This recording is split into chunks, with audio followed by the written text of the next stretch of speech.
กับสบายดีพี่น้องสบายดีพี่น้องสู้ผู้สู้คนเนาะวันนี้มาพบพอกับบาตุยพาซิมเส้นเก่าเส้นเคยพี่น้องวันนี้บาตุยสิพามากินข้าวเปียกก็คือเอาข้าวเจ้ามาต้มนะพี่น้องข้าวเจ้ามาต้มแล้วก็ใส่สีสิเป็นไก่นะพี่น้องเนาะข้าวเปียกไก่พี่น้องคนตอนแรกขนาดหวายไก่หมูปนกันพี่น้องใส่ทั้งไก่ทั้งหมูสำหรับวัตถุประกอบรายยางพี่น้องสายจ่อยก็คือจวดที่เก่าพี่น้องมาพี่น้องมากินข้าวเปียกมื้อนี้พี่น้องบ่ได้กินโดนก็กินเทื่อนึงมันก็แซ่บอยู่พี่น้องเอ้ยนี่ว่าพริกใส่แล้วพี่น้องใส่น้ำปลาโอ้ไข่ยาแท้ปลาจักหน่อยซีอิ๊วจักหน่อยนี่ซอสพริกจักหน่อยพี่น้องนี่จัดอย่างอีกมะนาวมะนาวกันพี่น้องใส่น้ำมะนาวโอ้มะนาวยังเป็นหน่วยอยู่นี่ใส่มะนาวนะพี่น้องยังเสียหอมเพื่อความเปรี้ยวและความหอมพี่น้องต้องใส่มะนาวมาเด้อพี่น้องเด้อ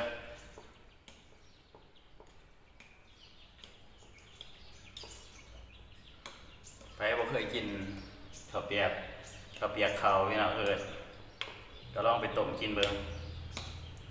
กระแสอยู่แล้วพี่น้องเอ้ยลองไป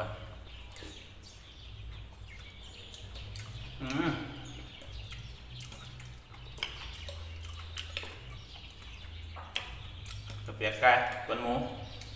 ข้างในหมูใส่หมูมาพี่น้องมา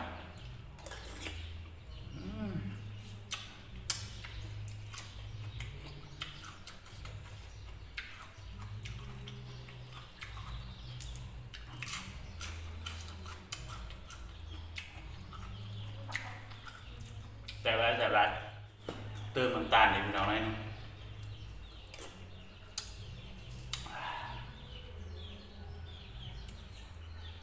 ชีวิตมันต้องมีสุขมีหวานนะพี่น้องเนาะปะปนกันไปมันจังสีอยู่ได้นะพี่น้องขั้นสมร้ายหวานร้ายจ้างร้ายกับพอดีพี่น้องมันต้องอยู่แบบพอดีปะปนกันไปมันจังสีเสถียรภาพนะพี่น้องเนาะแล้วก็มาจัดกับบะตุ๋ยได้จ้ะเดี๋ยวพี่น้องเด้อนี่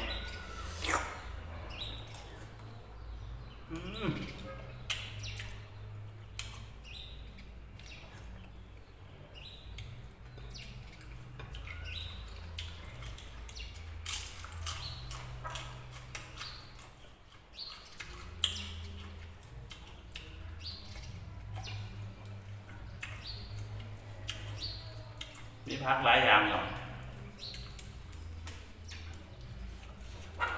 จัดไปเลย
เก่าแซ่บคือเก่าพี่น้อง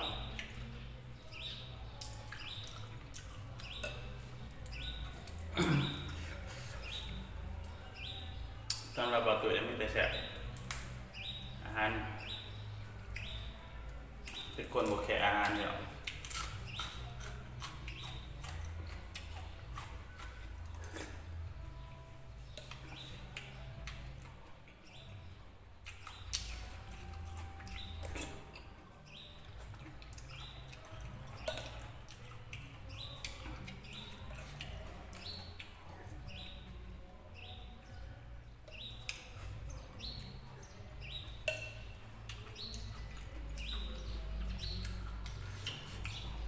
การปิดร้อนเนี่ย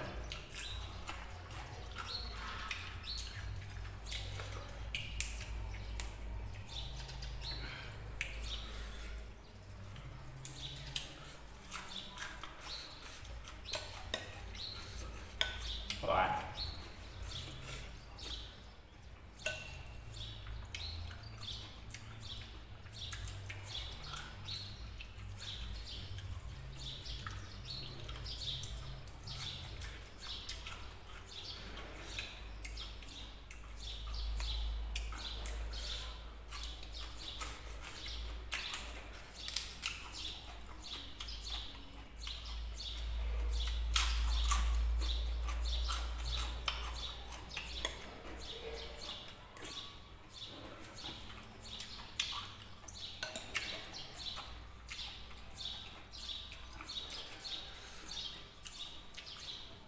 ตอนแง่ๆหน่อยเลย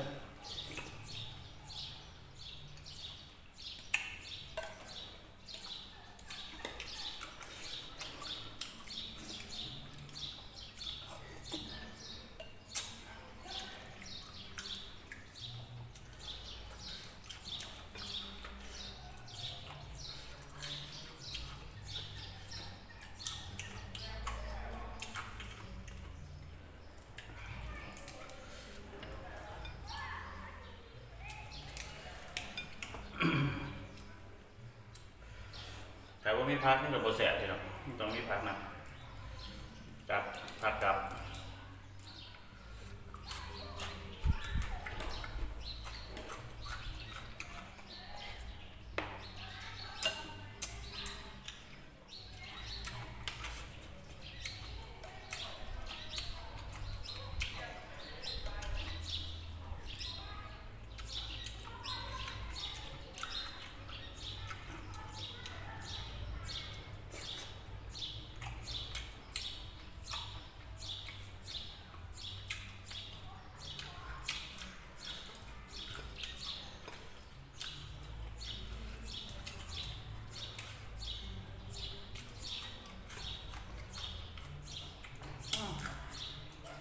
โดนร้ายนะ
แสบคือเก่าพี่น้องแสบคือเก่ามาเด้อมาเด้อ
สำหรับคลิปนี้บ่าวตุ้ยก็สิฝากตอนพ่อแม่พี่น้องไว้เพียงสำนี้เนาะพี่น้องเนาะกับเมนูต้มกระเปียก